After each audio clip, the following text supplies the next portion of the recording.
How does a company go from being one of the most exciting names in electric vehicles to disappearing from the spotlight? Fisker Automotive was founded in 2007 by renowned automotive designer Henrik Fisker, Bernhard Kohler, and Quantum Technologies. Their mission was ambitious: to build a premium plug-in hybrid that could prove electric vehicles didn't have to sacrifice luxury, performance, or style. The idea quickly caught the attention of investors. Early funding included a $5.2 million investment from Gianfranco Pizzuto and Palo Alto investors, giving the young company the capital it needed to turn its vision into reality. As excitement grew, Fisker attracted backing from major venture capital firms, including Kleiner Perkins Caufield and Byers. With experienced designers, growing financial support, and a bold vision for the future, Fisker Automotive appeared to have everything it needed to become a serious competitor in the emerging electric vehicle market. But building a beautiful car was only the beginning. At that time, electric cars were still a gamble, so this car needed to be everything. Performance gets people talking. Design makes them stop and stare. Fisker understood that. At a time when most electric cars were judged as much for their appearance as their technology, the company set out to build a vehicle that looked like the future. Without the need for the large grille or a heavy engine block found in gasoline-powered cars, Fisker's designers went to work and created a sleek, stunning silhouette that turned heads wherever it went. It even had investors such as Leonardo DiCaprio. So if everything looks so promising but went wrong, the first warning signs weren't obvious. At first, they looked like the kind of setbacks any young startup might face. A missed production deadline here, a delay there. But for a company trying to earn the trust of customers and investors, every setback mattered.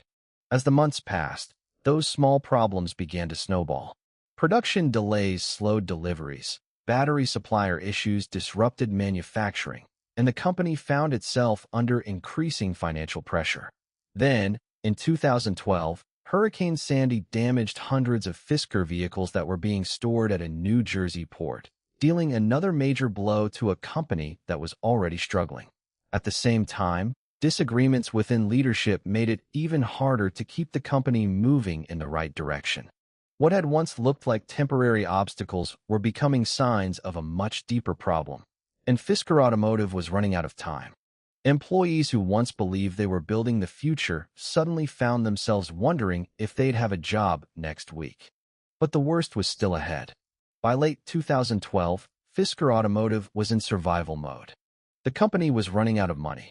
Production had slowed dramatically, investors were growing impatient, and customers were beginning to lose confidence.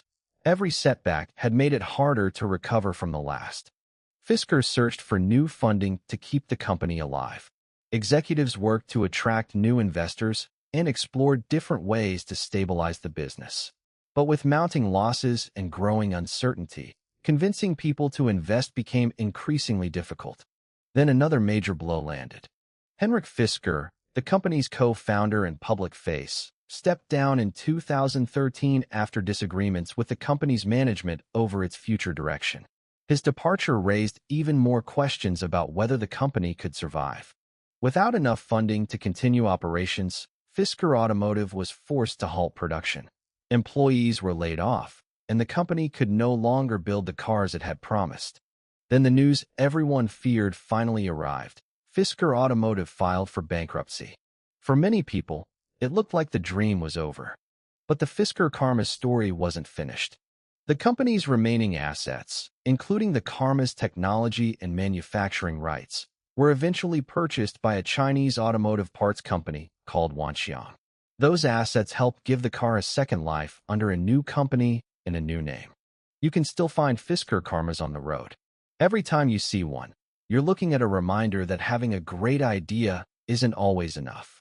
Building a successful car company takes engineering, manufacturing, funding, timing, and sometimes a little luck. Looking back, it's clear that Fisker Automotive wasn't brought down by a single mistake. Instead, it was a series of challenges that piled on top of one another. Any one of those problems could prove deviation to a young company. Facing all of them at once proved fatal. Although Fisker Automotive was gone, its vision didn't disappear completely. The car it created would continue to live on, just not under the Fisker Automotive name. It raises an interesting question. Could any startup have survived a combination of challenges like that? Or was Fisker simply trying to accomplish something that the industry wasn't ready for? Some companies leave behind a legacy. Others leave behind a lesson. Fisker Automotive left behind both. But here's the twist. This wasn't the end of Henrik Fisker's story. Most people would have walked away after losing a company. He didn't. Years later, Henrik Fisker returned with a brand new company, another ambitious electric vehicle, and a second chance to prove the world wrong. But what happened next was something almost nobody saw coming. Did history repeat itself? Or did Fisker finally build the company he had always envisioned? That's a story for part 2. If you enjoyed this documentary and want to see what happened next, let me know in the comments, and don't forget to subscribe so you don't miss it.